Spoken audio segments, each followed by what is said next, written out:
다 같이 말씀 보겠습니다. 이 복된 시간에 주신 하나님의 말씀은 에스더 1장 1절에서 12절 말씀입니다.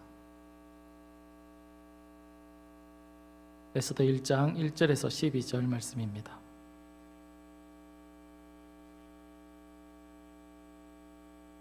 진정한 왕이라는 제목으로 말씀을 받겠습니다. 에스더 1장 1절에서 12절 말씀입니다. 한 절씩 교독하겠습니다. 제가 먼저 읽어드립니다.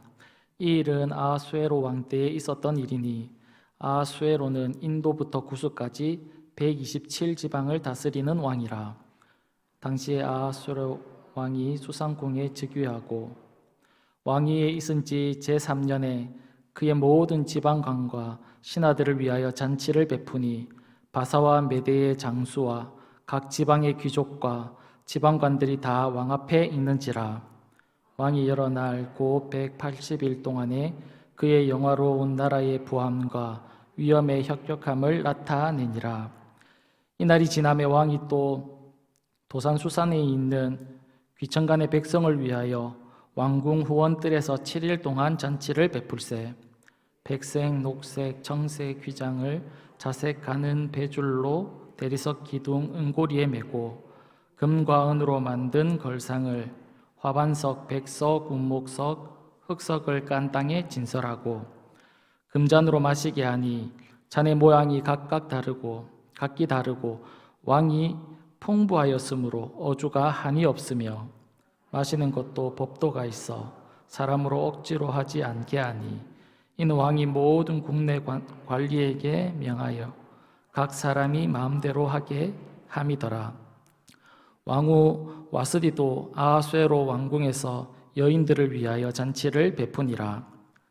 제7일에 왕이 주웅이 일어나서 어전넷이 무망과 비스다와 하르보나와 빅다와 아박다와 세달과 가르가스 7사람을 명하여 왕후 와스디를 청하여 왕후의 관을 정지하고 왕 앞으로 나오게 하여 그의 아립다움을 무백성과 지방관들에게 보이게 하라 하니 이는 왕후의 용모가 보기에 좋음이라.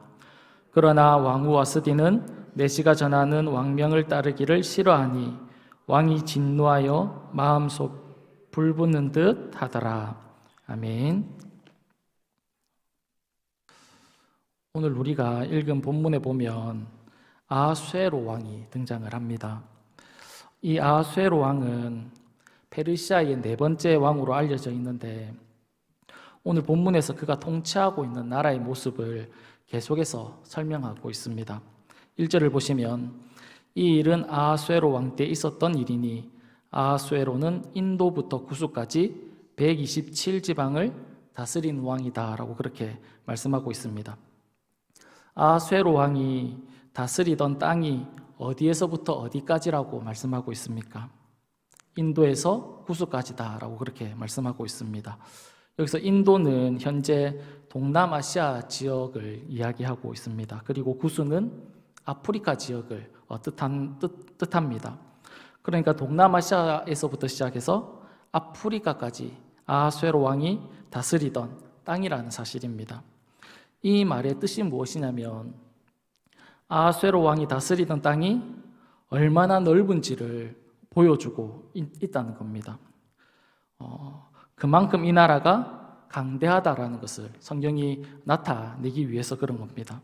그 넓은 땅을 몇 개의 지방으로 나누고 있다라고 말씀하고 있냐면 127개의 지방으로 나누어서 다스리고 있다라고 그렇게 말을 하고 있는데 역사가들은 무엇이라고 얘기하냐면 20에서 30개의 총독부가 있었다라고 그렇게 역사 기록에 기록하고 있습니다.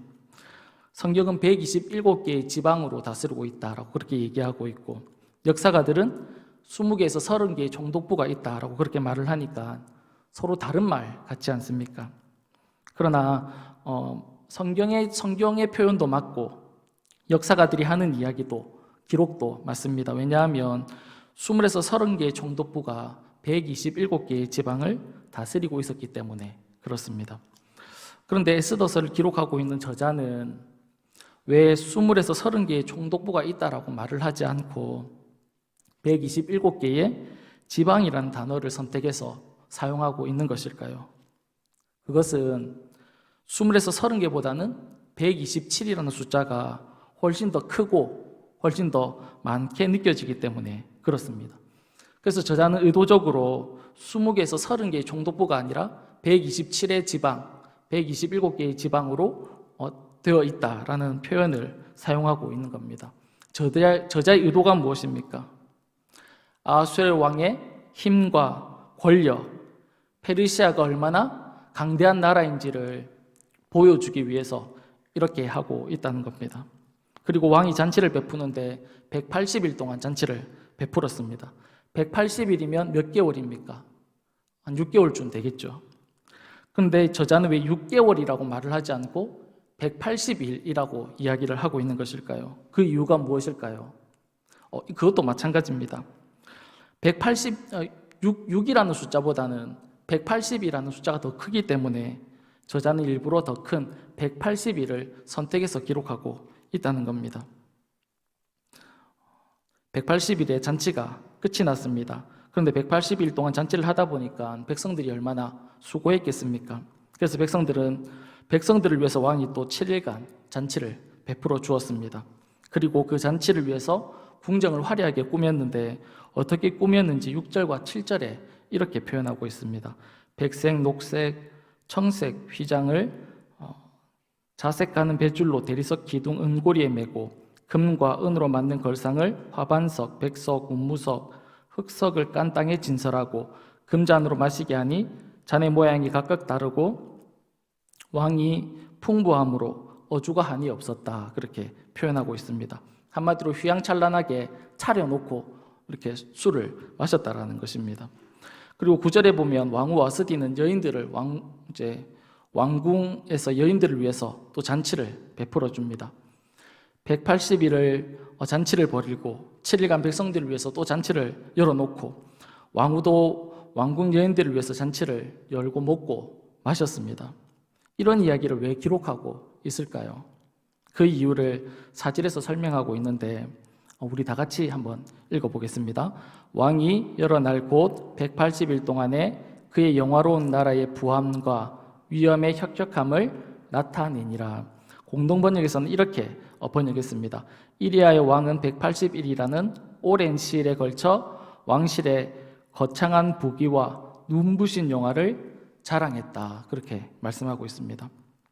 자신의 나라가, 자기가 다스리고 있는 나라가 이렇게 부유하다라는 것을 보여주기 위해서 180일이 넘는 날 동안 잔치를 베풀었다라는 겁니다. 자신의 나라가 어떠한지, 크기가 어떠한지, 잔치의 모양이 어떠한지, 어떤 상황에서 잔치를 벌였는지 말하는 의도가 무엇이냐면 자신의 나라를 자랑하기 위해서, 자신의 힘과 권세와 능력을 나타내기 위해서 그렇게 했다. 그렇게 말씀하고 있습니다. 이런 나라의 왕이 누구로 있습니까? 아하수에로 왕이었다는 겁니다. 그의 힘과 권세가 어떠했겠습니까? 우리가 생각하는 것, 우리가 상상하는 것 이상의 힘을 아하수에로 왕은 가지고 있었을 것입니다. 실제로 왕이 부르지 않았는데 왕 앞에 나아가면 왕이 죽일 수도 있었습니다. 죽이고 살리는 권세가 이 아하수에로 왕에게 다 있었다라는 것입니다.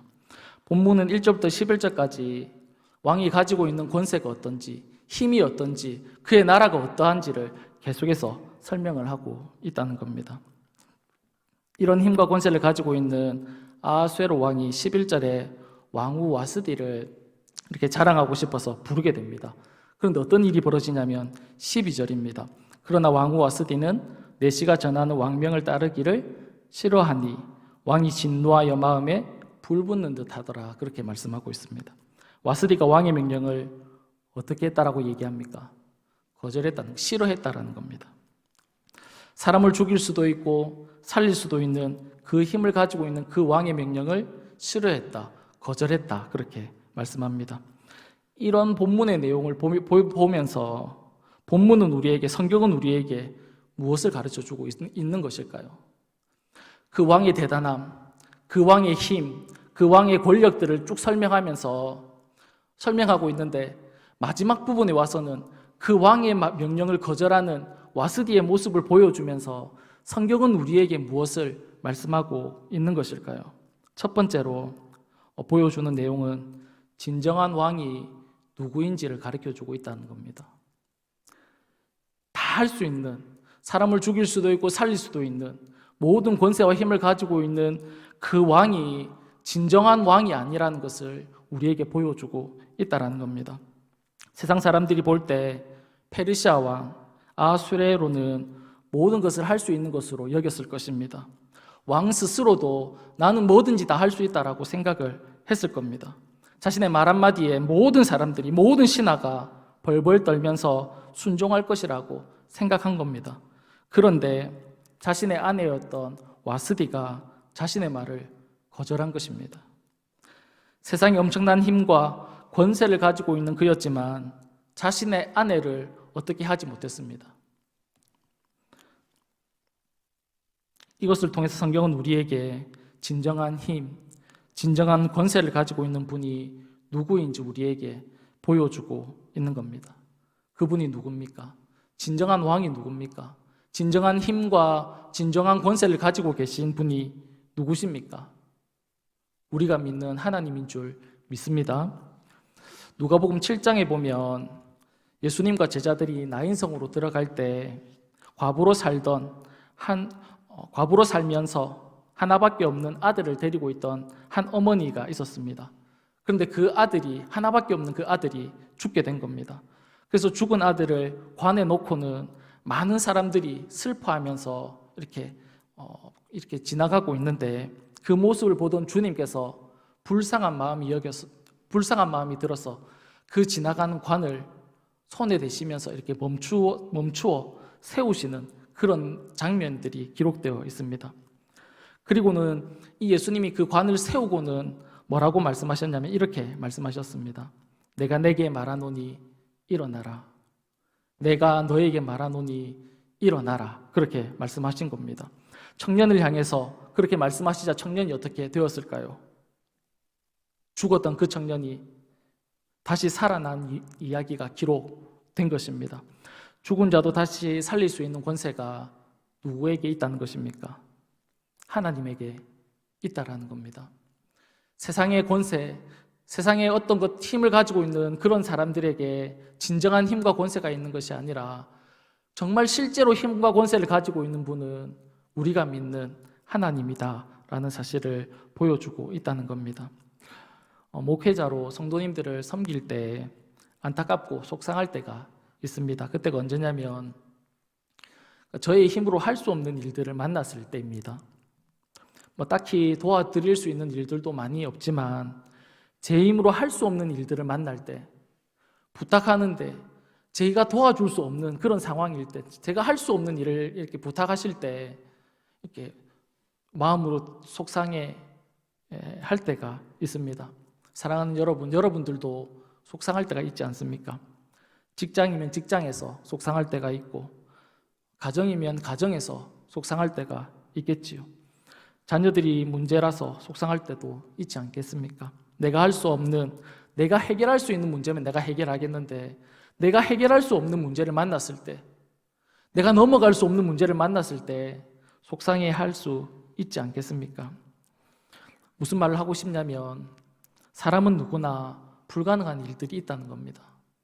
사람은 다 할 수 있는 것이 아닙니다. 세상에 힘을 가지고 있어도, 세상에 어떤 것을 가지고 있어도 사람은 모든 것을 다 할 수 있는 것이 아니라는 사실입니다.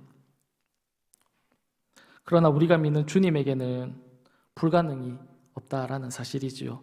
역대상 29장 11절 12절은 이렇게 말씀하고 있습니다. 여호와여 위대하심과 권능과 영광과 승리와 위엄이 다 주께 속하여 싸우니 천지에 있는 것이 다 주의 것이로소이다. 여호와여 주권도 주께 속하여 싸우니 주는 높으사 만물의 머리이심이니이다. 부와 귀가 주께로 말미암고 또 주는 만물의 주제가 되사 손에 권세와 능력이 있사오니 모든 사람을 크게 하심과 강하게 하심이 누구에게 있다고요? 주님에게 있다. 그렇게 말씀하고 있는 겁니다. 모든 것이 누구에게 있냐면 주님에게, 주님의 그 손에 있다라는 것입니다. 이 세상의 만물도, 이 세상의 모든 것도 주님의 손에 있고 부와 귀도 주님의 손에 있고 사람이 크게 되고 작게 되는 것도 주님의 손에 있다. 그렇게 말씀하고 있다는 겁니다. 그 강대한, 그 막강한 힘과 파워를 가졌던 페르시아의 왕 아수에로도 누가 왕으로 세우신 겁니까? 하나님이 왕으로 세워주신 것입니다. 왕의 자리에서 내려오게 하는 것도 하나님이 하시는 것이지요. 나라를 세우는 것도, 나라가 멸망하는 것도 다 누가 한다라는 겁니까? 하나님의 손에 다 있다라는 것입니다.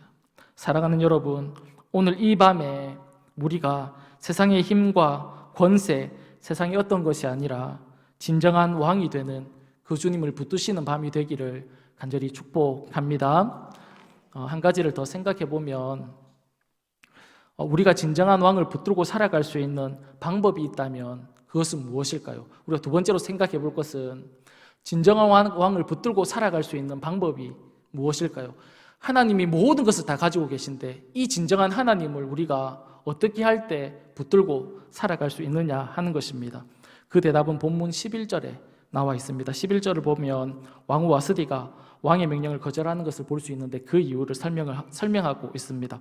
11절을 보면 왕후 와스디를 청하여 왕후의 관을 정지하고 왕 앞에 나오게 하여 그의 아리따움을 무백성과 지방관들에게 보이게 하라 하니 이는 왕후의 용모가 보기에 좋음이라. 그렇게 말씀합니다.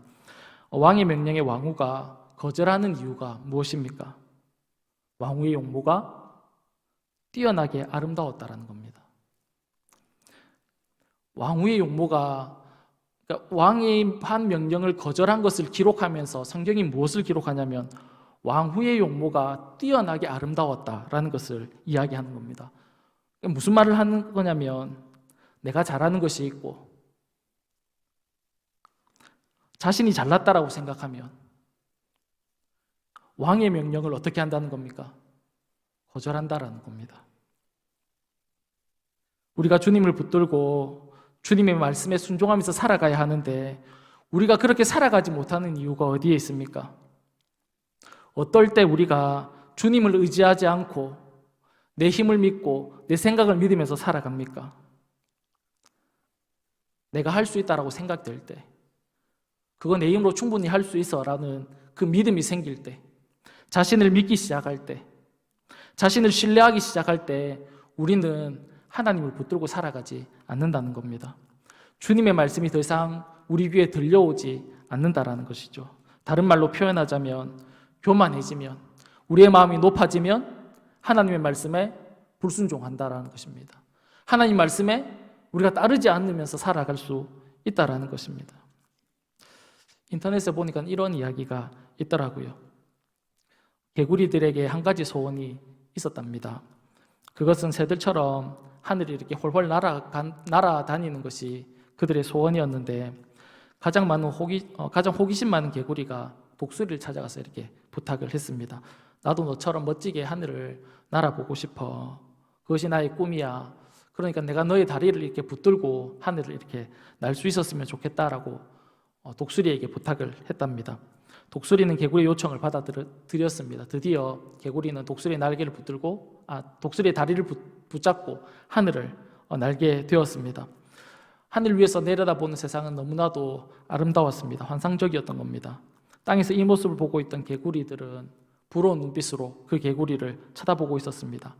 그때 그 중에 땅에 있던 개구리가 하늘에 있는 개구리에게 물었습니다. 누가 이런 기막힌 생각을 했지? 그러자 하늘 나던 개구리가 우쭐해져서 독수리의 다리를 잡고 있던 그 손을 놓고는 내가 했다고 그렇게 얘기한 겁니다. 그 개구리는 어떻게 되었을까요? 땅으로 추락했다는 겁니다. 이 이야기를 통해서 우리에게 무엇을 말씀하고 있는 것일까요? 교만하면 안 된다는 겁니다. 자신을 자랑하면 안 된다는 것이죠. 사람은 자랑할 거리만 있으면, 자신이 자랑하고 싶은 마음이 우리 마음속에, 사람들 마음속에 늘 있습니다.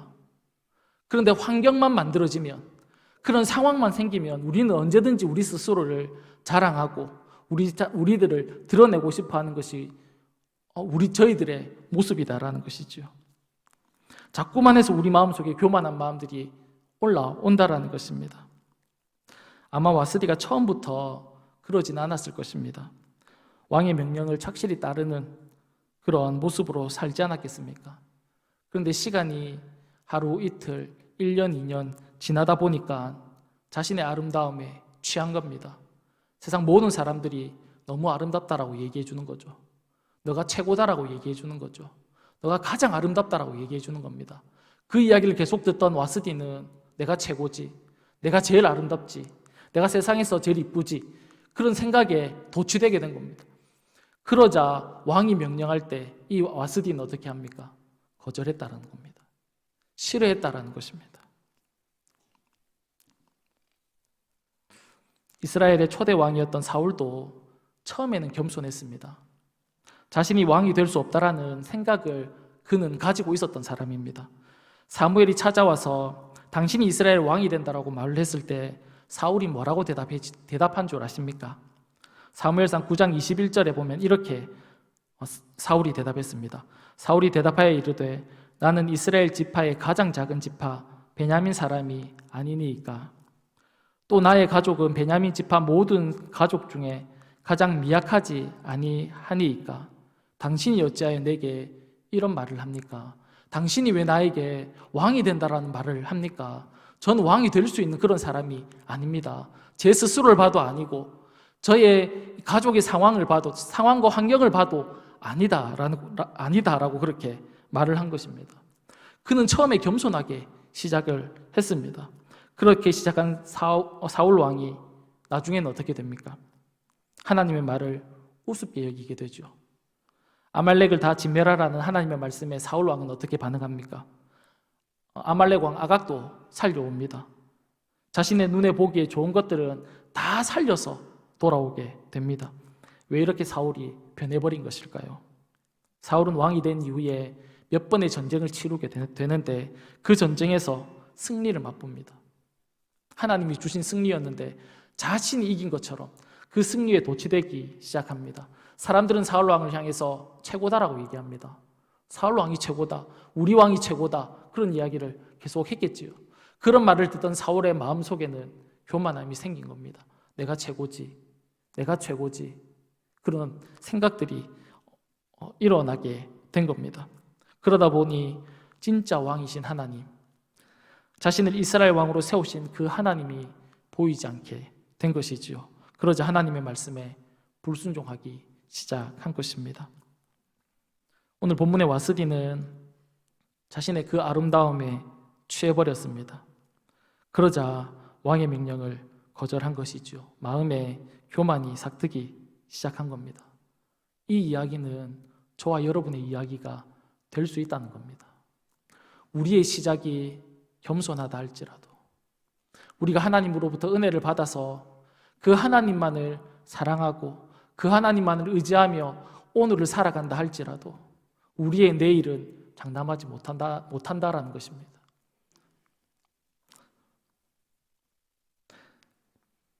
하나님의 말씀과 내 생각, 내 계획이 부딪힐 때 우리는 어떻게 해야 하겠습니까? 내 것을 내려놓아야 합니다. 그래야 우리는 그 주님의 말씀에 순종할 수 있고 그 주님을 따라갈 수 있다라는 것입니다. 사랑하는 여러분, 오늘 이 밤이 우리의 생각들을 내려놓는 밤이 되기를 간절히 축복합니다. 그 주님을 붙드는 밤이 되기를 축복합니다.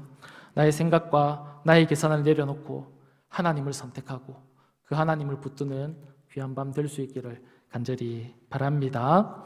이 시간 우리 다 같이 기도하겠습니다. 살아계신 하나님 아버지, 오늘 이 밤에 우리의 생각들을 내려놓게 하시고 이 땅의 영원한 왕, 우리를 지으시고 우리를 창조하신 그 왕을 붙드는 귀한 밤이 될 수 있도록 주님 은혜를 베풀어 주시옵소서. 그 하늘의 하나님을 바라보는 하나님 귀한 시간이 될 수 있도록 주님 우리 가운데 은혜를 허락하여 주시옵소서. 그 하나님만 찬양하며 그 하나님만 높이고 그 하나님만 의지하고 그 하나님만 찬양하는 하나님 저희들의 삶이 다 될 수 있도록 주님 도와주셔서 하나님 우리 생애 가운데 하나님만이 높임받는 하나님 그런 삶을 살아내는 저와 우리 모두가 다 될 수 있도록 주님 은혜를 허락하여 주옵소서.